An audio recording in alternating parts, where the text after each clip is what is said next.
இன்றைக்கி நம்ம காலம் பிரசுரித்த மற்றொரு காலம் பார்க்கலாம். அது யார் எழுதியிருக்காங்கன்னா பச்சையப்பன். பச்சையப்பன் பற்றி ஒரு குறிப்பு பார்க்கலாம். கிராமத்து மண்வாசனையோட கவிதைகளை எழுதி வர தற்கால படைப்புகளில் முதன்மையானவராக இருக்கிறாரு பச்சையப்பங்கிறவர். இவர் திருவண்ணாமலை மாவட்டத்தை சேர்ந்த பெரிய ஐயம்பாளையங்கிற ஒரு சின்ன ஊரில் 25/6/1968 அப்போ இவர் பிறந்திருக்கிறாரு. இப்போ நம்ம கதைக்குள்ளே போகலாம். இப்போ நாட்டில் பெரும்பாலான கிராமங்கள் நகரங்களாக இருக்குது.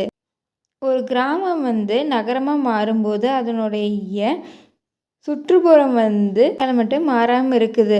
மக்களுடைய பழக்க வழக்கமும் பண்பாடும் மனிதநேயமும் குடும்ப உறவுகள் மேலாண்மை தொழில் எல்லாமே மாறுது.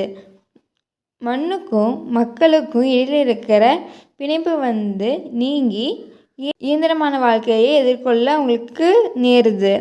இப்படியான ஒரு நிலைமையை பதிவு செய்து இந்த காலம் பிரசுரித்த மற்றொரு காலம். வயல்வெளியாக இந்த இடம் இப்போ காங்கிரீட் மாடி குடியிருப்பாக மாறி இருக்குது. தன்னுடைய நிலத்தை பார்க்க வந்த கவிஞருக்கு அவரோட வலியோடு வேதனையை இந்த கவிதையில் சொல்கிறாரு. முன்னாடி என்னுடைய வயல் இந்த இடத்துல இப்போது மாடி வீடு இருக்குது. மொட்டை மாடியில் தொட்டில் வளரும் குரோட்டோன் செடிகள் படர்ந்துருக்குது. வயல்வெளியாக இருந்தப்போ வற்றாமல் நீர் சுரக்கிற ஒரு கிணறு இருந்துச்சு.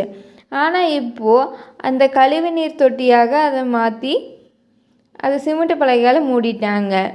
முன்னாடி கிணத்து மேடாக இருந்தப்போ அந்த நிலத்தை சமன்படுத்தி வீட்டின் சுற்றுச்சுவராக மாற்றிட்டாங்க. அந்த செவ்வறு மேலேயுமே கண்ணாடி சீல்கள் பதிச்சிருக்காங்க.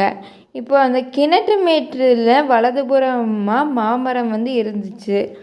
இடதுபுறமாக இருந்த அரச மரம் இப்போ காணோம். மாமரம் பழுக்கும்போது பறவைகள் கூட்டம் அதிகமாக இருக்கும். பல வகையான பறவைகளோட சவுண்டு காதுக்கு இனிமையாக இருக்குது. ஆனால் இப்போது வீட்டுக்குள்ளே இருக்கிற டிவி முன்னாடி நேரத்தை கழிக்கிறவங்களுக்கு இந்த பறவையோட ஒலி கேட்கறதுக்கு வாய்ப்பு இருக்காதுன்னு சொல்கிறாரு. நெல் பயிர் வளரும்போது அது ஒவ்வொரு பருவமாக அடையும். புற்கட்டும் பருவம், பஞ்சு கட்டும் பருவம், தொண்டை கதிர் பருவம், கதிர் வெளிவரும் பருவம்னு 4 நிலை இது இருக்குது. இப்போ தொண்டை கதிர் பருவத்தில் சூழ்கொண்ட நெற்கதிர்கள் பிரிஞ்சு தன்னுடைய தலைப்பகுதியில் இருக்கிற பூக்களோட தலையாட்டுது. அந்த மாதிரியான நெற்பூக்களோடு பிற பூக்களோட வாசமும் சுமந்து வர காற்று ஒரே சுவாச மண்டலம் வாசன மண்டலமாக மாற்றும்.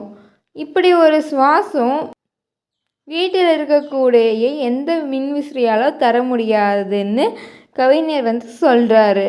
கவிஞர் உழவுக்காக மாடுகளோட தான் என்னுடைய பெரும்பாலான பொழுது அவர் கழிச்சிருக்கிறாரு. முன்னாடி உழவு மாடுகளை கட்டி வச்சிருந்த இடத்துல இப்போ அல்சேசனுங்கிற நாய் கட்டி வச்சிருக்காங்க. அது பார்க்க எப்படி இருக்குதுன்னா உடம்பு முழுசும் செழித்து வளர்ந்த முடியோடு அது இருக்குது. அதோட சவுண்டு எப்படி இருக்குதுன்னா கேட்குறவங்கள பயமுத்துற மாதிரி இருக்குது. அந்த நாய் பசிக்காக கறித்துண்டு போடுவாங்க. அந்த நாய்க்கு வீசப்படுற கறித்துண்டுக இதுக்கு முன்னாடியே கட்டி வச்சுருந்தா நம்ம உழவு மாடுகளோடதாக இருக்கலான்னு கவிஞர் சொல்கிறாரு. இப்போ கவிஞர் என்ன சொல்ல வராதுன்னா, கிராமத்து சூழ்நிலையிலிருந்து தவிக்கிற பெரும்பாலான மனிதர்களோட மனக்குமுறுதலை இது பிரதிபலிக்குதான்.